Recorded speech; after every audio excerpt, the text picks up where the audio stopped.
अस्सलाम वालेकुम guys, welcome two मुंहिंजे नई व्लॉग में। यार मुंहिंजो बाक़ी 100 सब्सक्राइबर खुटनि था यूट्यूब चैनल मोनिटाइज थियण में, त तव्हांखे ॿुधाइण जो वास्तो आहे त मुंहिंजो यूट्यूब चैनल सब्सक्राइब कंदो। मां वञी रहियो आहियां पंहिंजे ज़मीन जे कमकार सां। अॼु मां तव्हांखे ॾेखारियूं त अॼु जेको आहे कहिड़ा कमकार आहिनि। सभ खां पहिरियों त हीअ जेको आहे चो तरफ़ बाहि ॾींदासीं। अॼु जेको बाग़ में गंद किचिरो हूंदो साफ़ु करे छो त अॼु ट्रैक्टर ईंदो। वधीक हिन वीडियो में मां तव्हांखे जेको आहे तफ़सील सां ज़रूरु ॿुधाईंदुसि। ऐं तव्हां मुंहिंजे यूट्यूब चैनल खे सब्सक्राइब कंदा, जेकॾहिं टिकटॉक ते त हिन वीडियो खे शेयर कंदा, जेकॾहिं फेसबुक ते त हिन वीडियो खे लाइक ऐं जेको आहे कमेंट लाज़मी कंदा त तव्हांखे मुंहिंजे जेको आहे डेली व्लॉग पसंदि आई या न, जीअं त मां हुनखे अञा ख़ूबसूरत बणायां। तो दोस्तों हीअ जेको गंद किचिरो पिया हिनखे साड़ींदासीं।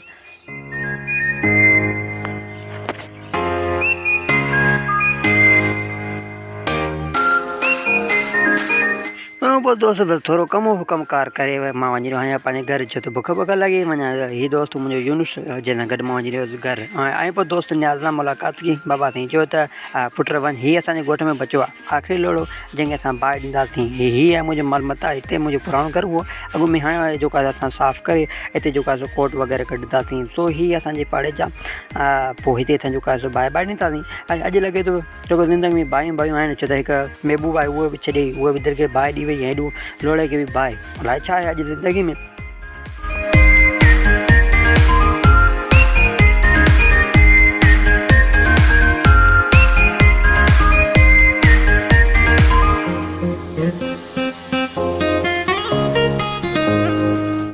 उन पोइ अञा फारिग न थियमि त वरी अची वियो ज़मीन ते ट्रैक्टर। सो दोस्तो हीउ ट्रैक्टर पुॼो।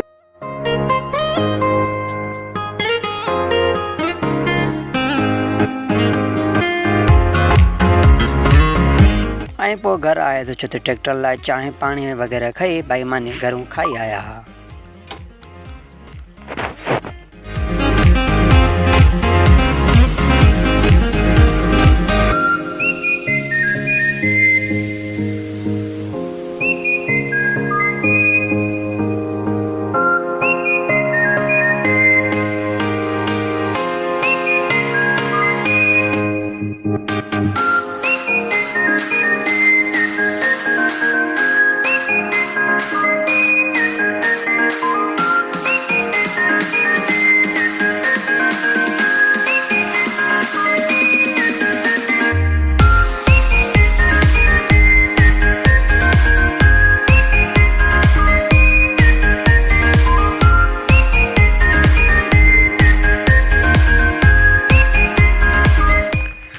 पोइ मां चांहि माए प्यारे जेको आहे वञा थो घर। छो त निमाज़ जो टाइम थियण वारा आहे। छो त जुमे जो ॾींहुं निमाज़ पढ़णु लाज़मी हूंदी आहे। उहो त 5 वक़्त फ़र्ज़ु हूंदी आहे। बहरहाल जुमे ॾींहुं बेस्ट हूंदो आहे।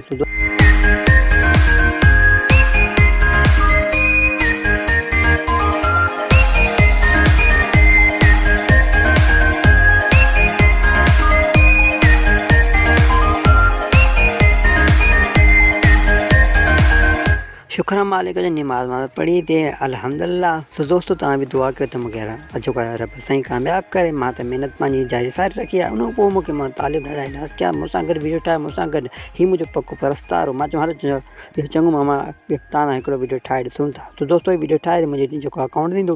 हीअ आहे दोस्त मुंहिंजो जेको आहे माशूश जी कापी जो आहे हिन सां कुझु वीडियोज़ ठाहिया। इहे बि ज़रूरु ईंदा। हीउ दोस्त आहे तालिब सुमरो जेको आहे माल मता गाह खण।